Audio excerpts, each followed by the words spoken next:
So good afternoon, everyone. I extend my gratitude to Young Professional Forum for this opportunity, and my sincere thanks to the chairpersons, Dr. Ripple ma'am and Dr. Ankit sir, for chairing this session and sparing their valuable time. So now we will move on to the topic, that is the complement system.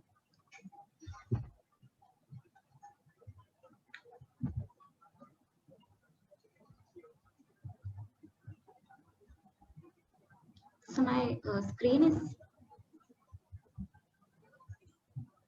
Go to the next slide. Okay, sir. So I'll be covering the complement system under the following headings: a brief history introduction and a brief functional classification of the various complement components. What is the primary role of complement? The basic nomenclature used in complement system. The various complement activation pathways and the stages of its activation.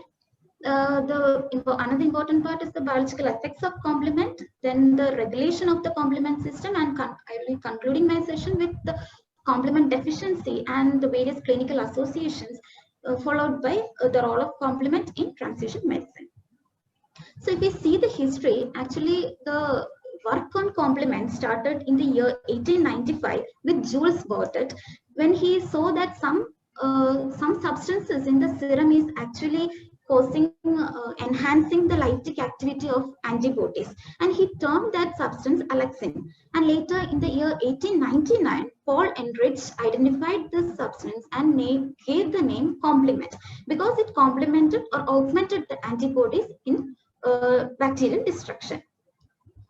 So these complement proteins actually consist of over 30, more than 30 either serum or cell surface glycoproteins, and they play an important role both in the innate immunity as well as the adaptive immunity.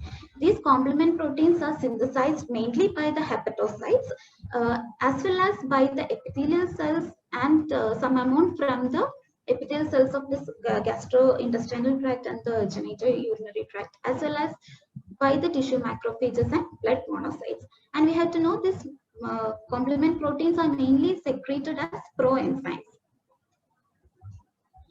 So if we take all the complement proteins together, we can functionally classify them under 7 headings. They are the initiators. As you can see here, there are some molecules like the C1q proteins or the mannose-binding lectins or ficolins, which are also lectin.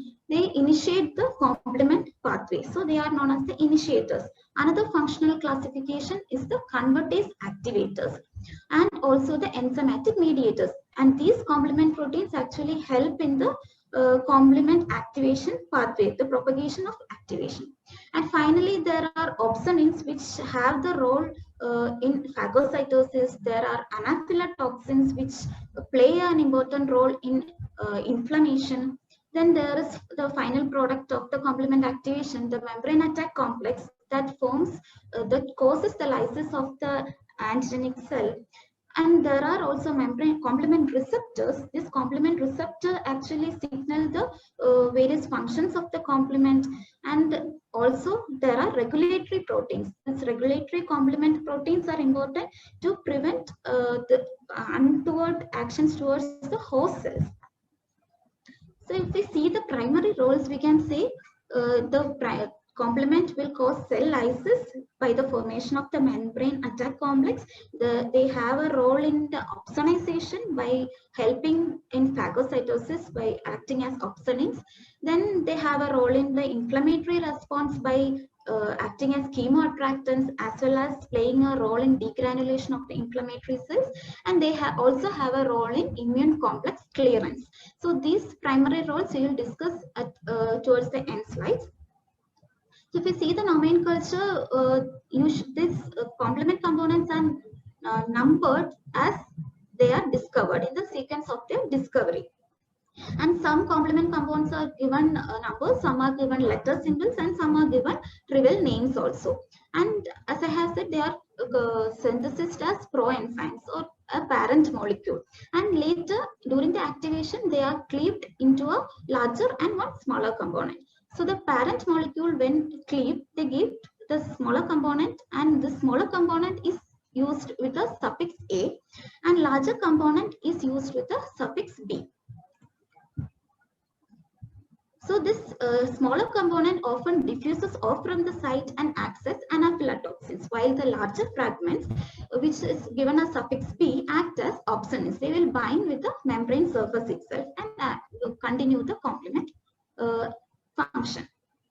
So if you see here, this is the parent C4 complement component, which is divided into C4A, which is the smaller fragment which diffuses off, and C4B, which is the larger fragment which remains bound to the membrane surface.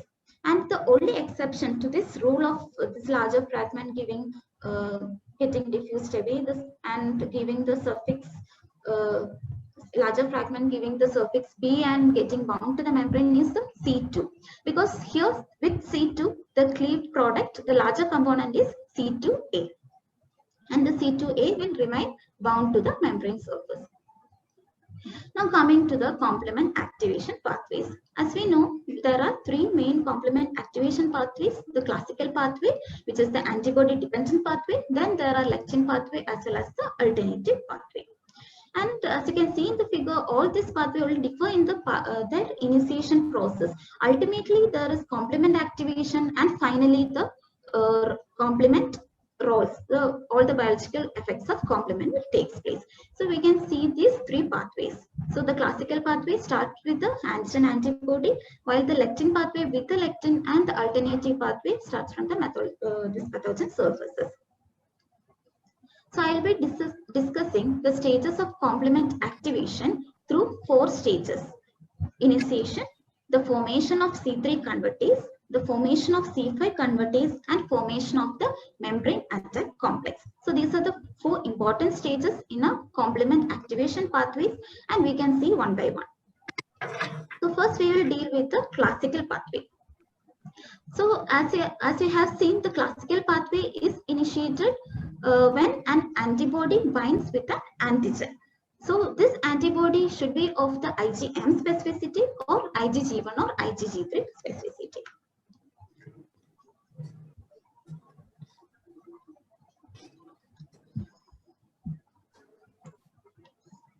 So my screen is stuck. Sorry.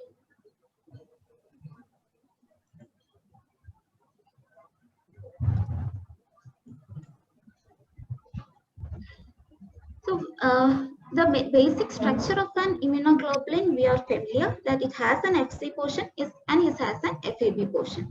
So the Fc portion is the one that binds with the complement binds to this Fc portion of the immunoglobulin.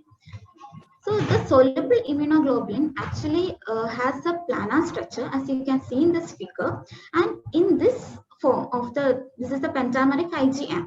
So in this form of the planar structure, that is in the free form, the Fc portion is not actually exposed for complement binding. Only when this antibody, or the IgM antibody that binds to an antigen, this planar forms changes into a staple form and the Fc portion is exposed. So only when the antibody binds with an antigen, the complement can come and bind and cause activation. If it is a soluble IgG also, a minimum actually complement requires binding of at least 2 Fc portions. So IgG being a monomer in the soluble form cannot bind the complement. Only if the immunoglobulin, the IgG binds to the antigen surface, so the complement component can come and bind to the Fc portion of 2 Fc portions and result in activation. So only when an antibody binds with an antigen surface, the complement activation takes place in the classical pathway. So this is what I have explained. This is the IgM pentameric immunoglobulin in the planar form, and once it is bound to the antigen, it will appear as stable form, exposing the Fc portion of the immunoglobulin. Now coming to the structure of the C1. So C1 is the molecule that initiates, that binds to this antigen antibody complex and initiates the classical pathway of complement activation. So C1 is actually a macromolecular complex. It is a complex, means it consists of one molecule of C1q and 2 molecules of C1r and C1s. So this this is the structure of C1. As you can see here, this is the C1Q with the forming the star and as well as 6 heads. And there are 2 molecules of C1R as well as 2 molecules of C1S. This C1R and C1S is having the enzymatic activity. So this C1S forming the stalk and the heads actually consist of 18 polypeptide chains, and these 18 polypeptide chains are separated into 6 arms. So each arm will be having 3 helical chains. So when an antigen, how classical pathway is initiated? Through an antigen antibody reaction. So when an antigen antibody reaction occurs, the Fc portion is exposed and this complement C1 will come and bind to the antibody, Fc portion of the antibody. And this among the C1, I have said it is a complex, so it has C1Q, C1R and C1S molecules, and it is the C1 molecule that come and bind to the Fc portion of the antibody, and it requires 2 Fc sites to get activated or to bind and activate. So once C1Q has bind to this Fc portion of the antibody, it causes a conformational change that results in the activation of the C1R molecule, and subsequently the C1R molecule will activate the C1S molecules. Now the C1S molecule is also activated. So this picture depicts the same. The antibody is coming and binding to the membrane surface, and the C1 is coming and binding to the 2 Fc portions of the antibody, activating the C1R as well as C1S. So now the C1S cleaves the C4 and the C2 components of the pathway. So C1S will cleave the C4 into C4A and C4B. C4A being the smaller component will diffuse off and C4B will remain in the membrane surface, while C1S also cleaves C2, which C2 is cleaved into C2A, which is a smaller component that diffuses out, and there is C2B, that is the larger, C2A, which is the, this is an exception, C2A, which is the larger component that stays in the membrane surface, and C2B, which is a smaller component that dissociates out. So by forming, by retaining the C4B and C2A, the C3 convertase is formed on the membrane surface. So once C1, the serine protease activity of the C1S results in cleaving of C4 and C2, the smaller C4A and C2B is dissociated of the larger C4B, and the C2A remains in the membrane surface to form C3 convertase. So this is the formation of C3 convertase in classical complement pathway, that is C4B2A. So once C3 convertase is formed, next step, as I have said, is the formation of the C5 convertase. So C3 convertase will cleave the C3 molecule into a smaller C3A fragment that dissociates off and a larger C3B fragment. And this larger C3B fragment will remain attached to the cell membrane through a thioester bond. So once this C3 convertase convert or cleave the C3 moiety into C3B and C3A. C3B, which remain in the membrane surface, associate with the C4B2A to form the C5 convertase of the classical pathway. So C5 convertase of the classical pathway is C4B2A 3B.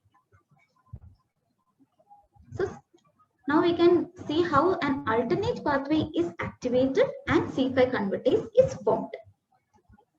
So when we see the alternate pathway, actually there are 3 different ways in which the alternate pathway gets activated.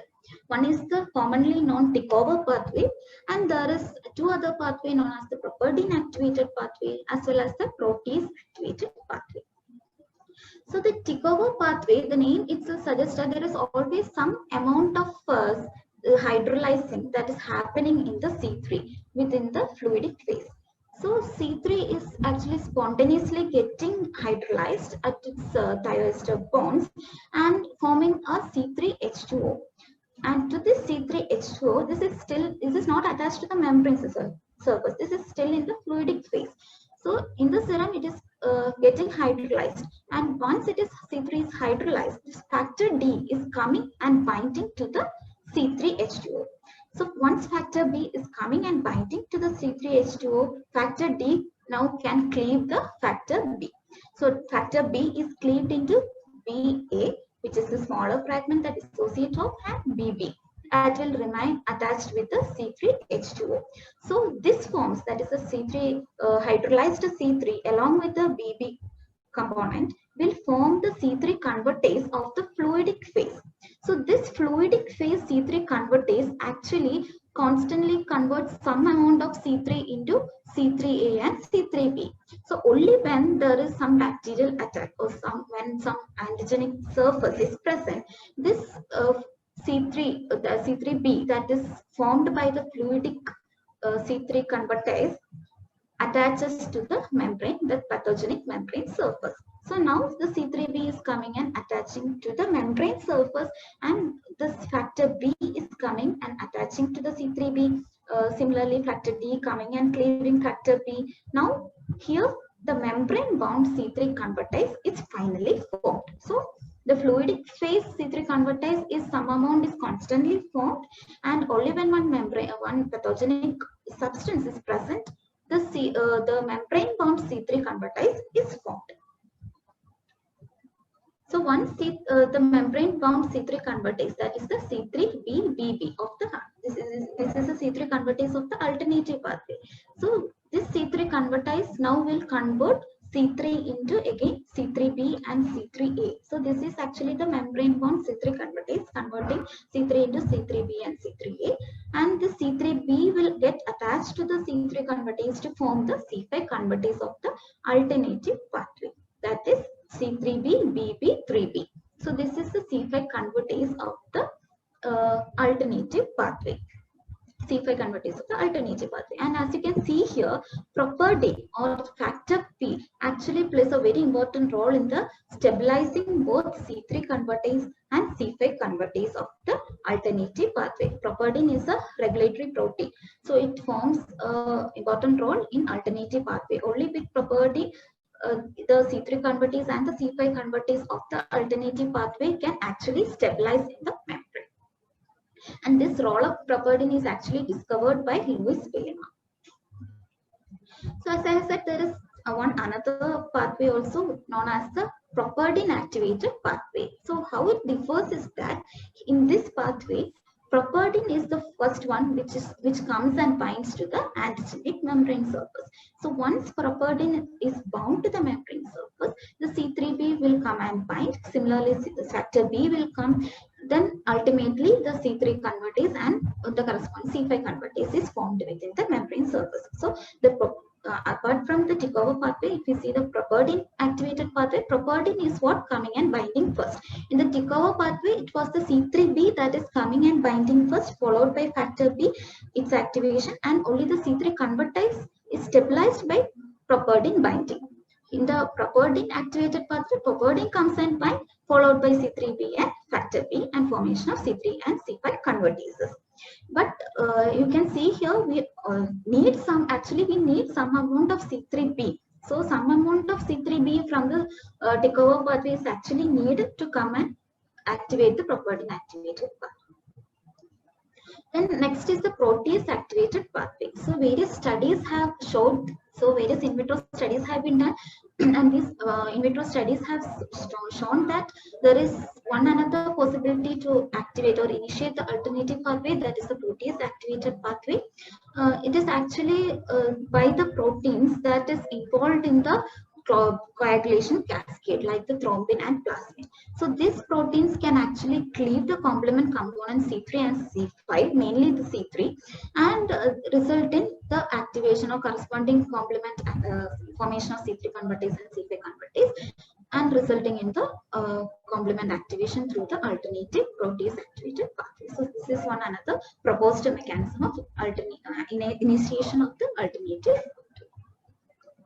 Now coming to the third pathway, that is the lectin pathway, and this, as the name suggests, this lectin pathway is initiated by the binding of these lectins to the specific carbohydrate groups present in the microbial surface. So one such important lectin is the mannose binding lectin. So this mannose binding lectin go and bind to the mannose residues that is present in the microbial surface. So once this mannose binding lectin comes and binds to the microbial surface, the mannose of the residues of the microbial surface, the serine protease is activated. It is known as MASP, that is the MBL associated serine proteases. So this enzymatic activity gets activated once the mannose binding lectin comes and binds to the membrane surface. So once it is the serine protease activity is comes into play, it cleaves the C4 and C2, and the similar reaction what we have seen in the classical pathway continues. So the C3 convertase is formed, which is similar to the classical one, that is the C4B2A, as well as the C5 convertase is formed, C4B2A3A. So now we have seen the classical pathway, the lectin pathway, the alternative pathway, and we have noticed that the lectin and the alternative pathway actually does not require the role of antibody for its activation. So actually they help, or they have a protective role in early infection even before the antibody is formed and antibody comes and binds to the microbe surface and classical pathway is activated. So it has a lectin and alternative pathway it can actually bypass the antibody requiring step. And also the mannose residues in the host cells are actually covered by other sugar groups like the salicylic acid residues, so that the lectin pathway is not activated in the host cell surface. So it is a protective mechanism in the host cells. So now coming to the final step of the membrane formation of the membrane attack complex. So we have seen the C5 convertases are formed, how the C5 convertases are formed in the classical pathway, how it is formed in the alternative pathway, and how it is formed in the lectin pathway. So this formation of this C5 convertases initiates the formation of the membrane attack complex. So once C5 convertases are formed, it will cleave the C5 component into C5A and the larger C5B. So C5B being the larger will remain in the membrane surface while C5A diffuses out. So this C5B is actually the one that initiates the formation of the membrane attack complex. So the C5B will cause the binding of C6 complement component followed by C7, C8, and this C5, C6, C7 and C8 together act as a nidus for the C9 to come and attach and form a polymer. So actually C6, C7, C8 will attract the C9, and this C9 will eventually form, as you can see in the picture, will eventually form a polymer. So this polymer actually finally result in a tubular structure. This tubular structure is piercing the cell membrane.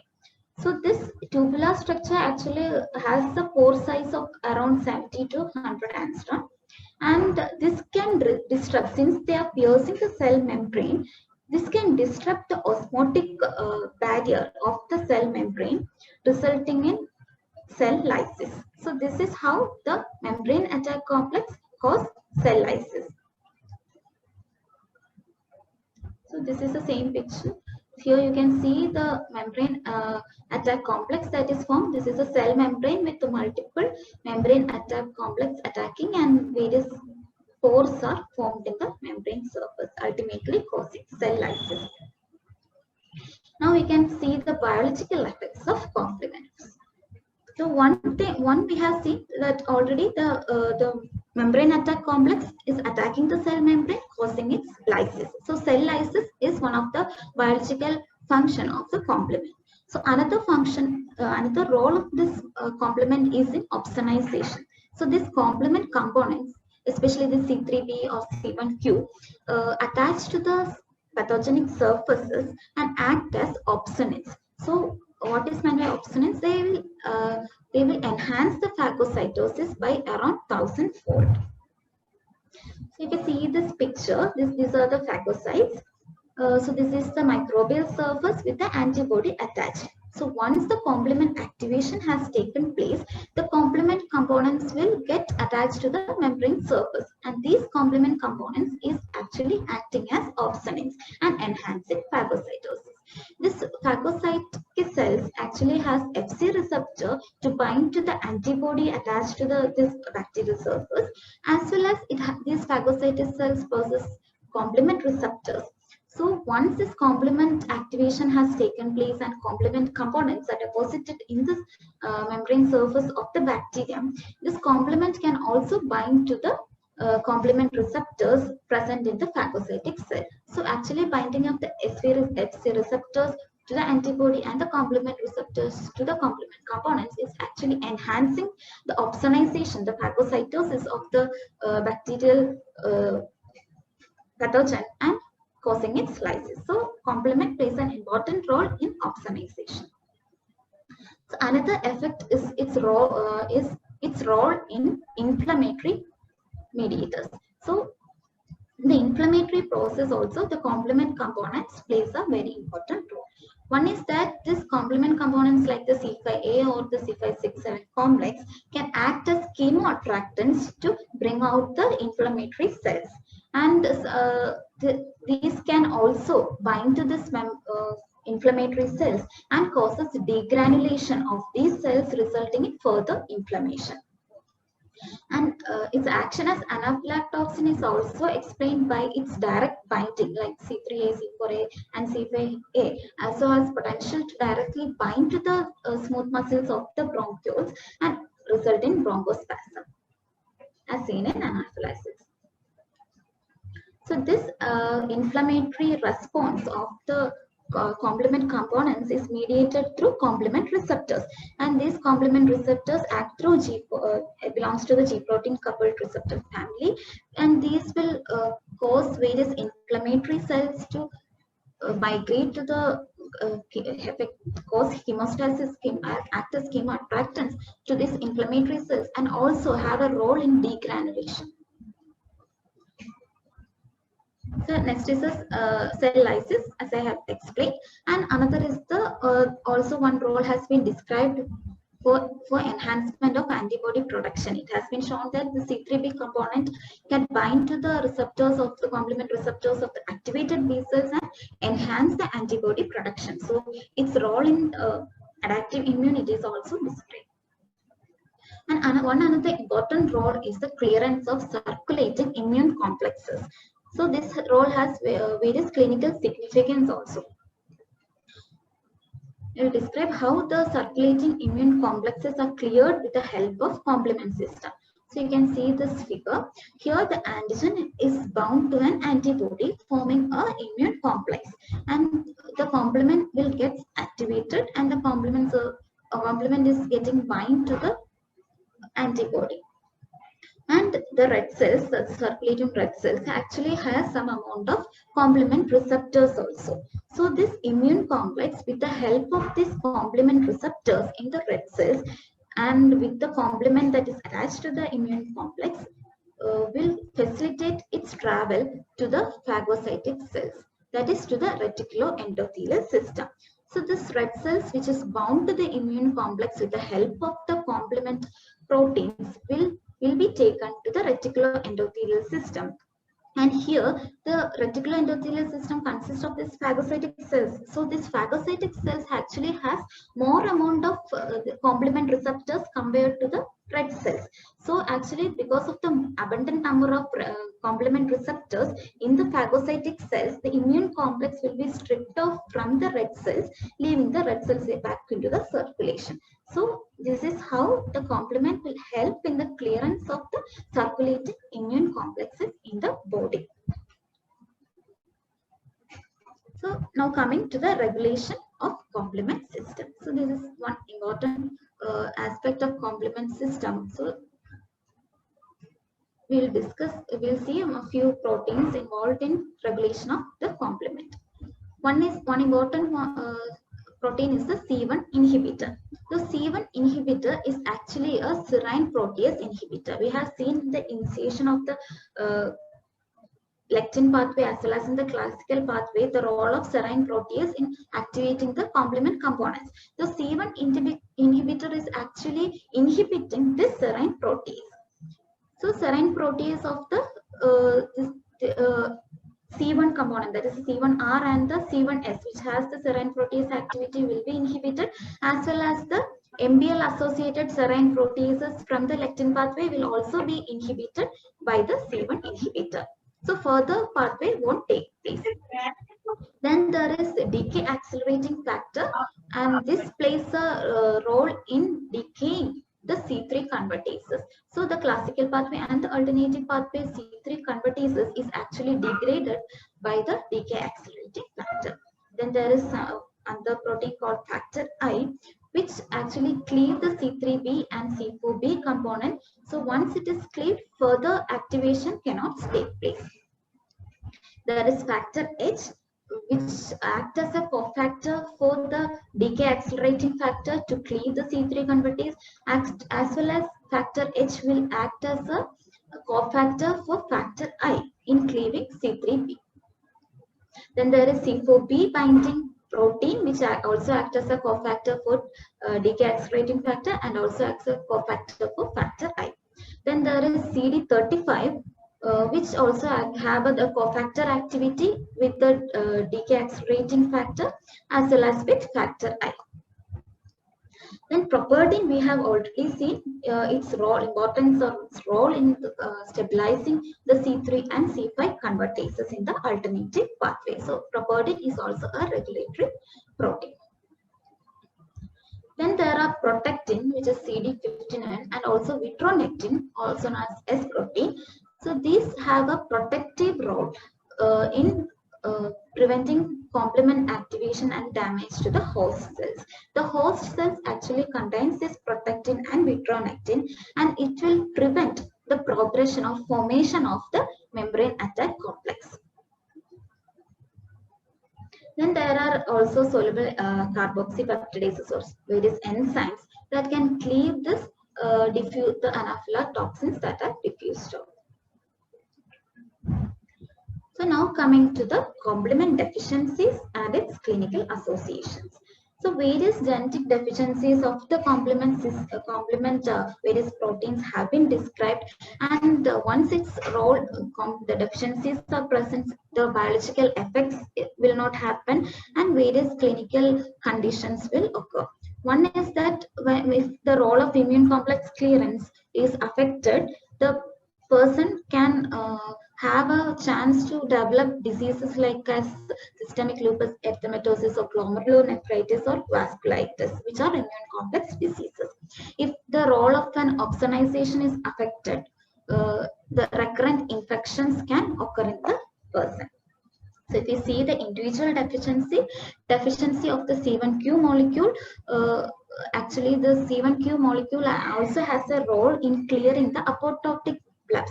So the cells, the apoptotic blebs in the cells are often cleared by the complement components. So if there is a deficiency of C1q, there is failure to clear this apoptotic blebs from the host cells. So this blebs can actually act as antigen and result in autoimmunity. So there is a probability to develop diseases like as SLA. Then if there is a deficiency of the mannose binding lectin, the children with this deficiency usually suffer from respiratory tract infection and also serious pyrogenic infections. Deficiencies of factor D and properdin, which is the regulatory protein, is shown to be associated with Neisseria infections. C3 deficiency is actually display the most severe clinical manifestation because C3 plays a very central role in complement pathways. So once C3 is deficient, the main role of complement cannot take place. There will not be any formation of the C5 convertase, or there won't be any formation of the membrane attack complex, and this can result in severe recurrent pyogenic infections as well as respiratory tract infections. So it has a very severe clinical manifestation. And if there is complete deficiency of C4, it can also result in bacterial infections by this Streptococcus pneumoniae, Haemophilus influenza, Neisseria meningitis. And if the terminal complement components are deficient, like the complement components from C5 to C9, there is always a risk of meningococcal infections. So the patients who are having deficiency in the terminal complement components are advised to take injections or vaccinations against the Neisseria meningitis. Deficiencies of regulatory proteins are also present, like the deficiency of the C1 inhibitor. We have seen the role of C1 inhibitor. So if the C1 inhibitor is deficient, the patient can suffer from excessive production of the vasoactive mediators, and the condition is known as hereditary angioedema. Then if there is deficiency of CD55 and CD59, which are also regulatory proteins, it can result in the complement-mediated destruction of the red cells, which is seen in the paroxysmal nocturnal hemoglobinuria. So this is the deficiency of the protective regulatory protein seen in PMH. So if there is mutation seen in the other regulatory proteins like factor H or factor I, there is a chance of developing the atypical HUS or atypical hemolytic uremic syndrome. Now coming to the last part, the role of complement in transfusion medicine. So we are familiar with the hemolytic transfusion reaction, where the alloantibodies will go and bind to the antigens in the red cells and causes complement activation and can result in intravascular hemolysis. And mostly we know that blood group antibodies are of the IgM type or IgG1 type or the IgG3 type, which can activate the complement pathway through the classical pathway of activation. So we have to remember that if the activation, the complement activation has been initiated, and if the activation is completed, within the circulation itself, the membrane attacking complex will be formed and the cell will get lysed within the circulation itself, resulting in features of intravascular lysis. So suppose if the activation is not completed and the cell reaches the extravascular, the reticular endothelial system, the complement components will act as opsonins and cause phagocytosis, resulting in features of extravascular hemolysis. And the individual blood group alloantibodies actually vary in their role in activating the complement. So some antibodies can activate the complement almost always, which can be detected by the monospecific anti-C3d direct antiglobulin test. So using the monospecific antiglobulin reagent and against the complement component, we can detect the antibody activation and hemolysis with few antibodies like anti-A, anti-B or anti-AB antibody, as well as the pathological anti-I, always cause a positive monospecific data. While this antibodies against the Louis or HIT or Whale or Colton, Scana, Gertwich or anti-P1PK, these antibody commonly show a positive DAT with monospecific reagent, but shows variability. This antibody shows variability, but it is only rarely seen in antibodies like against the Duffy antigens, against the anti-S or against the S antigens, the anti-D antibodies against the Lutheran, Kell or Colton or Deco. So these are rare. While the cold antibodies like the anti-I or anti-P1 will show the positive that with monospecific ASG only if the sensitization occurs at the colder, lower temperatures. So the role of complement in the HLA antibody mediated platelet refractoriness has also been described. Similarly, role of complement is also present, described in cases of Raleigh as well as the hyperhemolysis in delayed hemolytic transfusion reactions.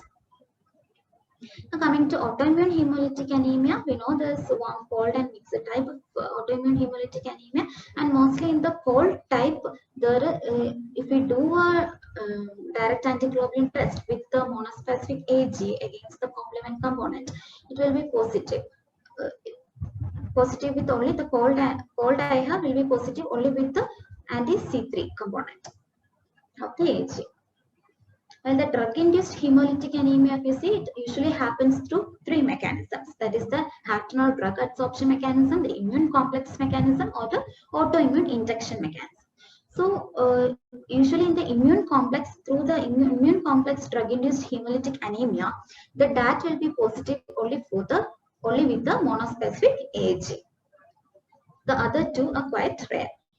So there are various drugs that have been described to activate complement through the immune complex formation, like the drugs like quinidine, quinine, tetracycline, insulin, isoniazid, etc. Then there is paroxysmal cold hemoglobinuria. So this condition develops because of an autoantibody with anti-P specificity. This is also known as Lonant-Landsteiner antibody. This is an IgG type of antibody with biphasic activity. That means the antibody will bind to the antigen in the cold temperature, that is usually in the peripheries, and when it goes back into the body temperature, it will fix the complement and cause intravascular lysis. So here also the role of complement is described. Another is already we have discussed the paroxysmal nocturnal hemoglobinuria, where there is deficiency of the decay accelerating factor and the protectin, which are the both are the regulatory proteins. So this regulatory protein deficiency will cause the PNH cells to be susceptible to hemolysis by the complement proteins. These regulatory proteins are actually GPI linked proteins. So in the PNH patients, actually there is a deficiency of all the glycosyl phosphatidylinositol GPI linked proteins. So these proteins will be deficient in these PNH patients, which makes them susceptible to lysis by complement. Then there is hemolytic uremic syndrome. The hemolytic uremic syndrome is actually two types. One is the one caused by the Shiga toxins, which is secreted by the Escherichia coli, and there is another second type that is because of the disorder with complement, and this is mainly due to the mutation of factor H and factor I, and this type is known as the atypical HUS. And but also even if in the Shiga toxin induced HUS, it is not primarily a complement mediated lysis is occurring. The role of complement activation in the Shiga toxin induced HUS is also described. Now lastly, complement system as a therapeutic target. Eculizumab has been developed, which is an anti-C5 monoclonal antibody, and this eculizumab has a role in neutralizing the function of C5. So further activation and formation of the membrane attack complex won't take place in the present if we give a eculizumab. And this eculizumab is the only clinically approved complement specific inhibitor for therapeutic use, and this has been approved for paroxysmal nocturnal hemoglobinuria as well as atypical hemolytic uremic syndrome. So it is also actually also its role has been already described in cases like neuromyelitis optica, which is aquaporin antibody positive, and also in the refractory acetylcholine receptor antibody positive generalized myasthenia gravis also. But its role, this role of eculizumab in treating the hemolytic events is still remaining controversial. But there are few case reports which demonstrated the efficacy of eculizumab in controlling hyperhemolytic transfusion reactions. There is a purified C1 esterase inhibitor also, which is used as a treatment option for hereditary angioedema. And there is still ongoing research for novel complement therapeutics, as well as various trials have been done to evaluate the approved drugs to find newer indications also. Thank you.